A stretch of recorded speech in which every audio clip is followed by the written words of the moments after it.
Hello and welcome. Today I will be sharing some interesting things I learned about the Norse pantheon while doing preliminary research for a fantasy world I'm working on. While I do that, I will be playing Stardew Valley, stopping to read the dialogue to you, doing some speed paints, and then doing more Stardew Valley. Please keep in mind I am not an expert on Norse mythology. Okay, now let's get into it. Originally, the pantheon was divided into two sub-pantheons. The Aesir, who were associated with power and war, and the Vanir, who were associated with nature, cultivation, and fertility. After a war between the two pantheons, they merged. It's thought this war between gods was meant to symbolize a human war.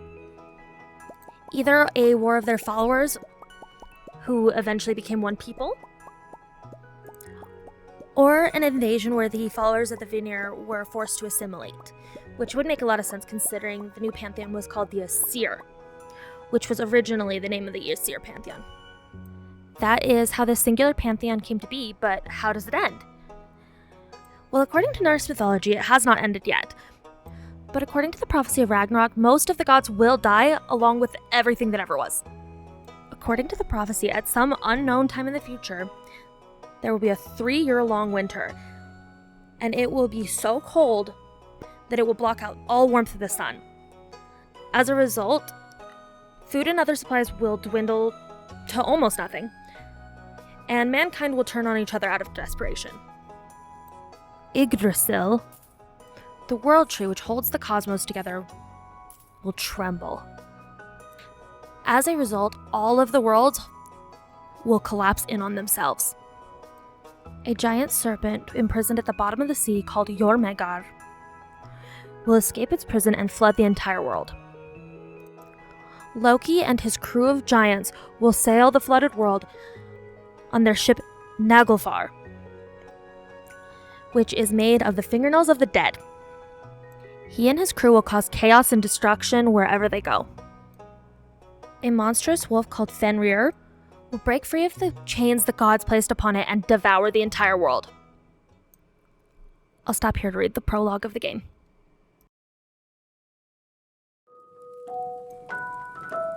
And for you, my very special granddaughter,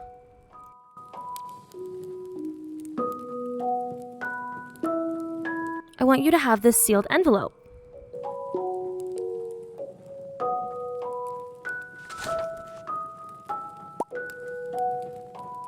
No, don't open it yet. Have patience.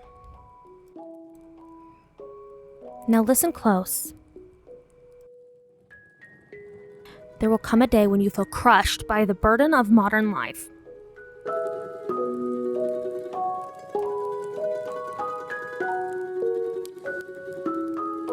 And your bright spirit will fade before a growing emptiness.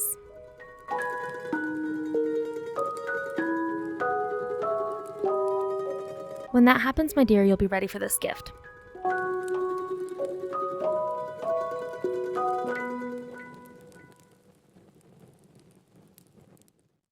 Now let Grandpa rest. 20 years later.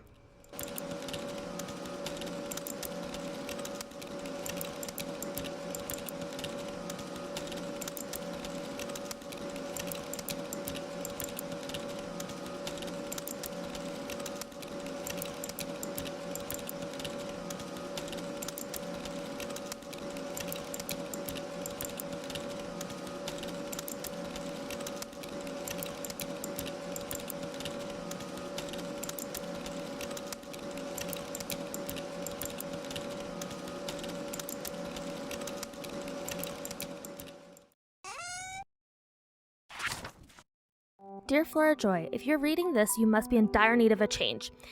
The same thing happened to me long ago. I lost sight of what mattered most in my life, real connections with other people and nature. So I dropped everything and moved to a place where I truly belong. I've enclosed the deed to that place, my pride and joy, Sunflower Hill Farm. It is located in Stardew Valley on the southern coast. It's a perfect place to start your new life.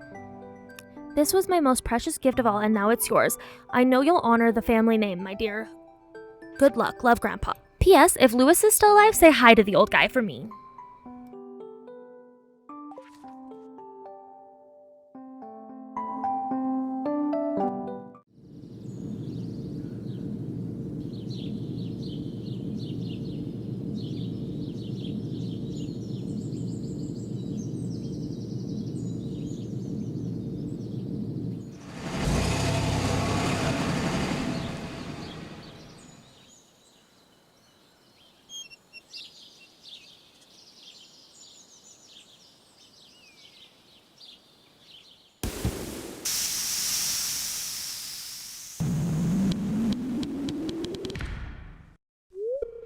Hello, you must be Flora Joy.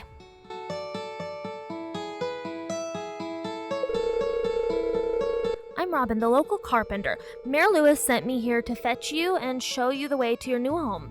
He's there right now tidying things up for your arrival. The farm's right over here if you'll follow me.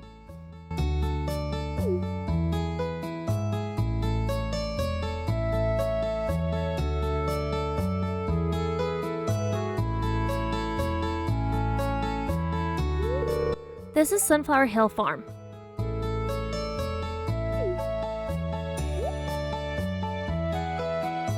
What's the matter? Sure, it's a bit overgrown, but there's still some good soil underneath this mess. With a little dedication, you'll get it cleaned up in no time.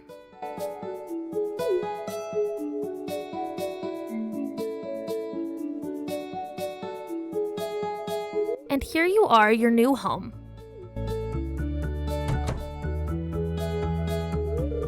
Ah, the new farmer.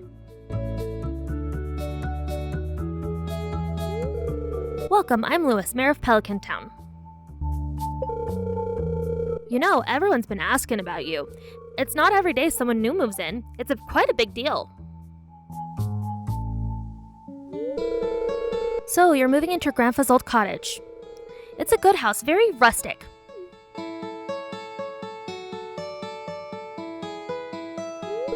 Rustic? That's one way to put it. Crusty might be a little more apt, though. Rude.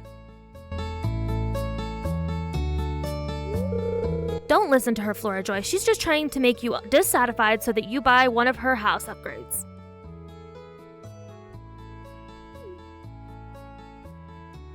Humph. Anyway, you must be tired from a long journey. You should get some rest.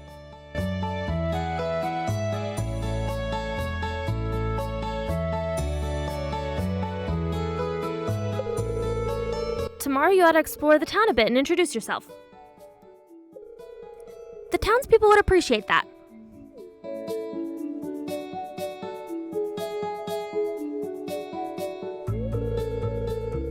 Oh, I almost forgot. If you have anything to sell, just place it in this box here. I'll come by in the night and pick it up. Well, good luck.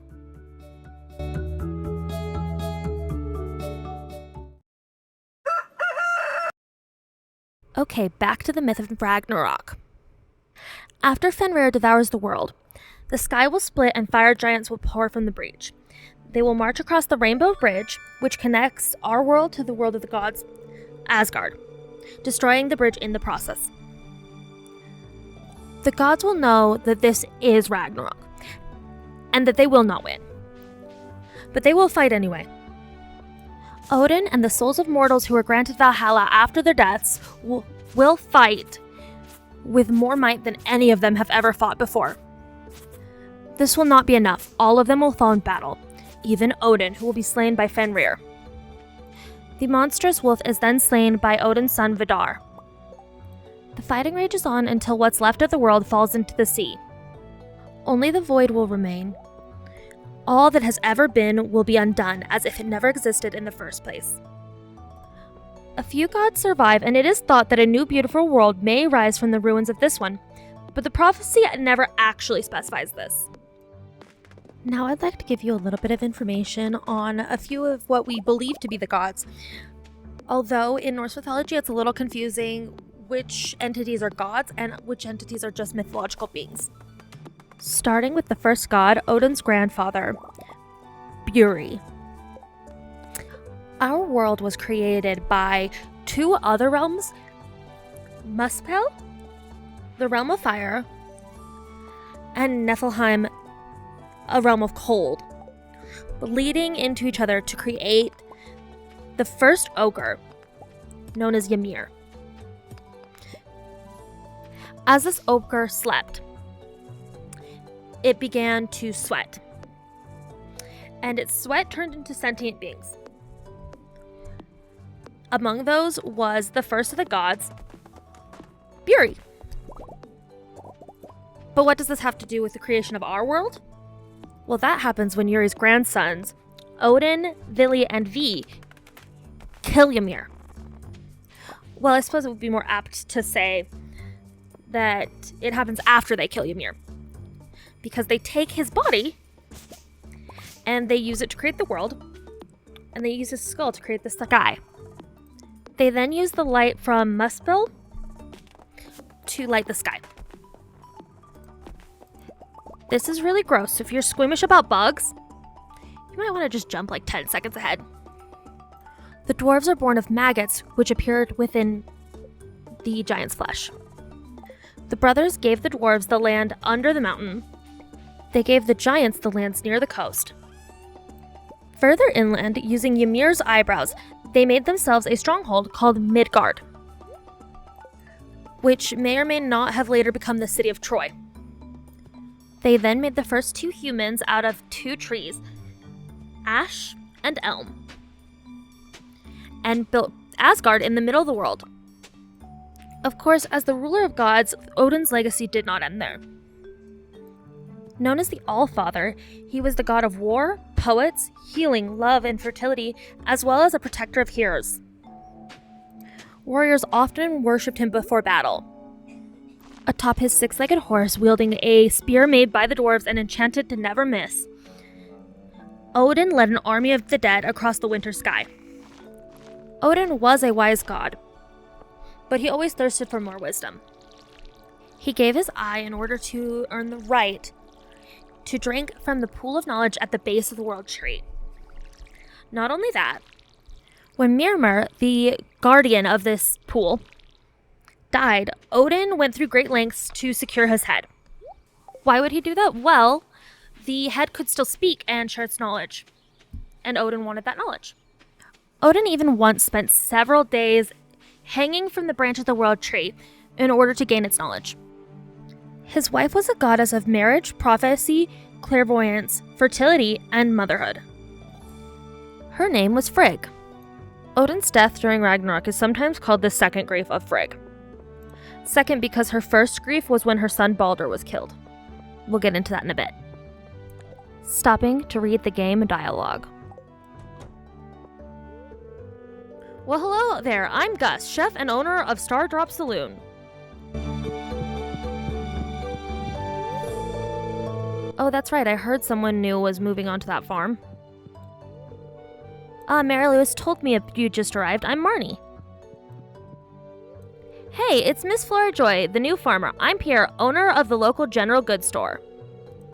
If you're looking for seeds, my shop is the place to go. I'll also buy any produce from you for a good price.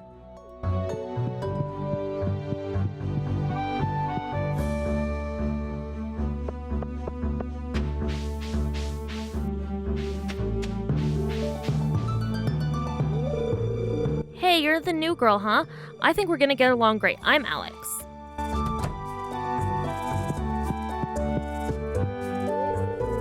It's irritating having to meet all these new people, huh? Name's George, by the way, now buzz off. Why, hello and welcome to our little community, dear. You can call me Granny if you like.